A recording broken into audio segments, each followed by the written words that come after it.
જય માળી જય માળી જય માળી. પરમ પૂજ્ય જય માળી ખેડાના જીવન વિશે આપણે વાતો કરતા આવ્યા છીએ. આજે આપણે એમના બાલ્યકાળ અને શિક્ષણ વિશેની વાત કરીશું. જો કે પરમ પૂજ્ય માળીએ પોતાના જીવનમાં જાજુ શિક્ષણ મેળવી શક્યા નથી, પરંતુ નરસિંહ નિશાળે નહોતા ગયા અને મીરાબાઈ મેટ્રિક નહોતા થયા, છતાં પણ આજે એના પદો લોકો એમના મુખે ગાય છે.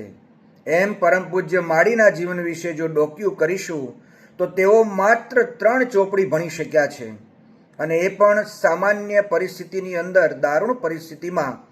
બરસાત જ ગામની અંદર રામજી મંદિરની નિશાળમાં, જે ખાસ કરીને વેરાઈ માતાના ઓટલા ઉપર એ સ્કૂલ ચાલતી, પૂજ્ય માળી કહેતા કે અમે 3 ચોપડી માત્ર ભણી શક્યો છું, અને આગળ ભણવા માટેનો વિચાર કર્યો, પણ ત્યાં તો ખેતીના વ્યવસાય સાથે સંકળાવવું પડ્યું, અને ગાયો ભેંસો લઈ અને ગાયો ભેંસો ચરાવવાનું અને એમાંથી પેટીયું રળવાનું, આવી એક પરિસ્થિતિ નિર્માણ થઈ. છતાં પણ શ્રદ્ધા અને વિશ્વાસ તેમણે ગુમાવ્યો નથી. હું એ કહેવા માગું છું કે 3 ચોપડી માત્ર ભણેલી વ્યક્તિ આજે ભગવતી ગુણગાથા નામના મહાન ગ્રંથોની રચના જો કરી શકતા હોય તો એ કોણ કરી શકે? અને મહાન યુનિવર્સિટી ઓક્સફોર્ડમાં તેમને સ્થાન આપવામાં આવ્યું હોય તો આ દેવ કૃપા નહીં તો બીજું શું?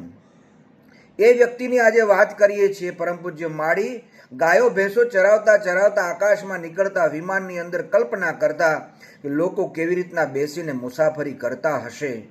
એ જ પૂજ્ય માળી 62 દેશના વિઝા એમણે ધારક હોય, અને બીજું કે દુનિયાના ખૂણે ખૂણે એવો વિમાન દ્વારા ફર્સ્ટ ક્લાસ ટિકિટની અંદર પણ એમને મુસાફરી કરી હોય, તો એનો મતલબ એ છે કે ઈશ્વર કૃપા, દેવ કૃપા, દેવીની કૃપા એના વગર શક્ય નથી. નર અપની કરણી કરે તો નર કા નારાયણ હો જાય. આમાં અંધશ્રદ્ધા નથી, અતિશયોક્તિ નથી, વાસ્તવિકતાના દર્શન છે. આપણે પણ પૂજ્ય માળીના જેમ જે પણ પરિસ્થિતિમાં જન્મ્યા હોઈએ, જ્યાં પણ હોઈએ, આપણા વિચારો ઉચ્ચ રાખીએ અને આદર્શ સાથે દેવોને આગળ રાખી જીવન જીવવાની કોશિશ કરીએ. એ જ પ્રાર્થના સાથે વિરમું છું. આવતીકાલે બીજી વાત લઈને આપણે મળીશું. ત્યાં સુધી સૌને જય માળી, જય માળી, જય માળી.